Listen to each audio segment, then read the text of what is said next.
Hi everybody, I'm back. As you know, I belong to a wine club and I get 4 bottles a month. Recently I upgraded from estate level to reserve level. I love the names of these levels, and the one I hope to go to next is the Grand Cru, top of the line.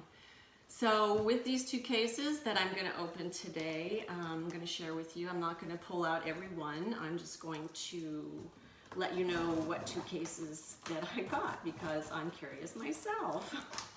Here we go.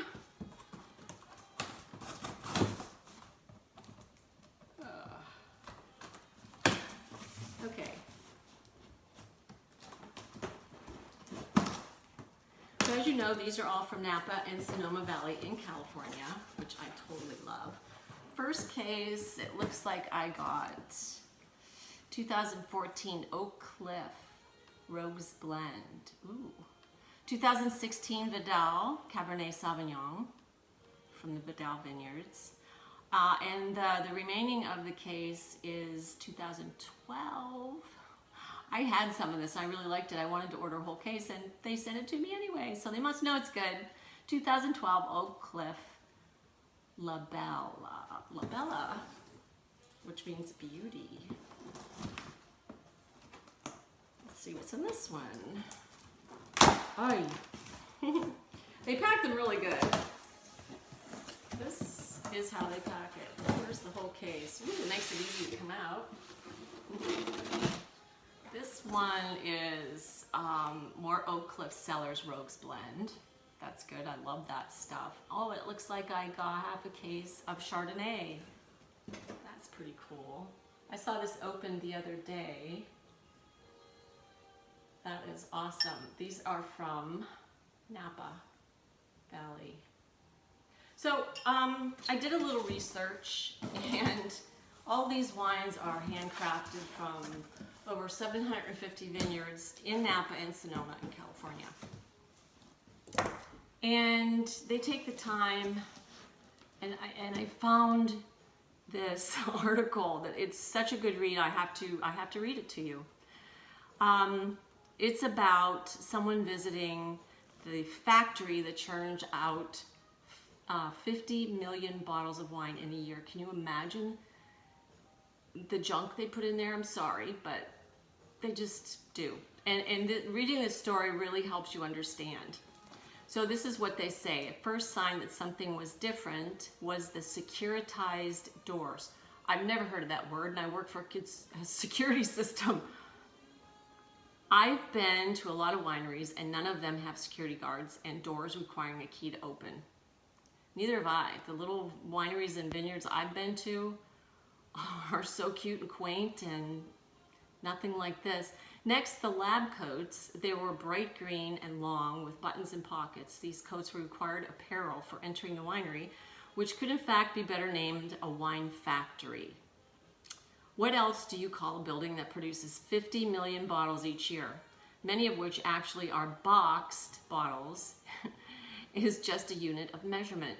I can understand that. You see boxed wine all the time. I was once a regular drinker of $3 Chuck. We all know where that comes from. $2 a bottle. So, which is to say, I understand the need for cheap, mass-produced wine, and I get it why many people prefer to keep on drinking it. After all, when you start educating your palate, you are potentially developing a preference for more sophisticated and expensive wine. We all have enough daily expenses already. That said, I personally think life is too short to drink bad, cheap wine, and I'm going to do my dangdest to convince you to spend more money on bottles and try new things. That's why I like wine clubs, because they always send you something different. How do you know you don't like something until you try it? So being in the wine factory reaffirmed my belief that bulk is definitely not better. After buttoning on our green lab coats, we as a group of journalists touring the factory through the entrance where the fruit arrives. All wine starts this way with freshly picked fruit. The difference here, though, is that the fruit does not come from vineyards beside the winery or even a short drive away. Fruit comes from a wine factory from all over Europe, and some cases already pressed juice even traveled from California. Whoa. to be bottled or packaged in boxes and shipped around the continent.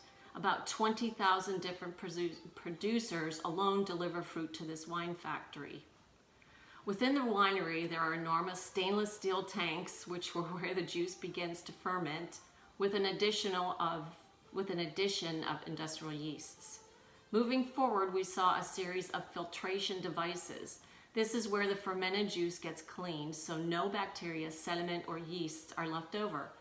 In small-scale wineries, this might not happen at all, which results in wine full of bacteria still living, and juice that tastes fresh and full of yeasty fermentation flavor. But that's not ideal for wine produced at this scale. It has to be fully cleaned. After the filtration area, we saw a clock ticking off each case that was finished with production, making sure the factory would meet its bottle quota for the day. 50 million bottles each year would mean about 137 bottles per day. To give you a sense of scale, some winemakers make around 60,000 bottles a year, not a day, which is on the smaller side, but still enough to export. It was in the bottling room where we watched rows of empty bottles get filled, labeled, corked, and packed into boxes, and it really hit home. Cheap wine is truly a miracle of the assembly line. For the millions of bottles being produced each month, there were no more than 2 employees working in the bottling room. We hardly saw other workers throughout the winery either. The lack of human labor really struck me. This kind of wine is anonymous as it gets. There is no essence in these bottles or boxes, nor there any hallmark of any winemaker, his style or a regional style. Of course, the winemaker and sales manager told us over and over again that they are proud of the level of quality of their wines, and the ultimate question, I'm sure you're wondering, do these wines taste good?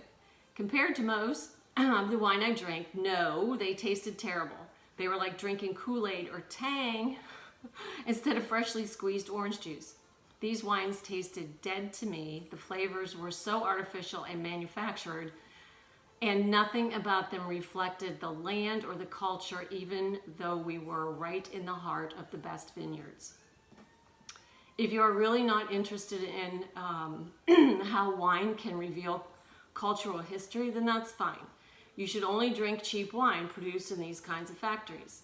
But once you start drinking wine made of integrity and a smaller scales by people who are passionate about what they're doing and the land they are working to grow grapes, you will notice the difference.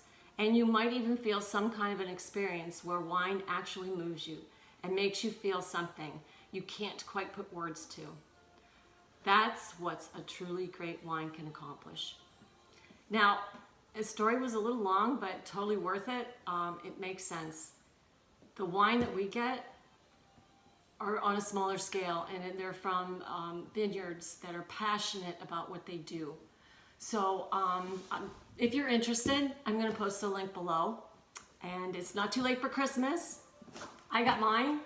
Half of my wine list is already checked off, and they're going for gifts. So I'll see you next time and show you the new wines that I get on my next shipment. Cheers and happy holidays.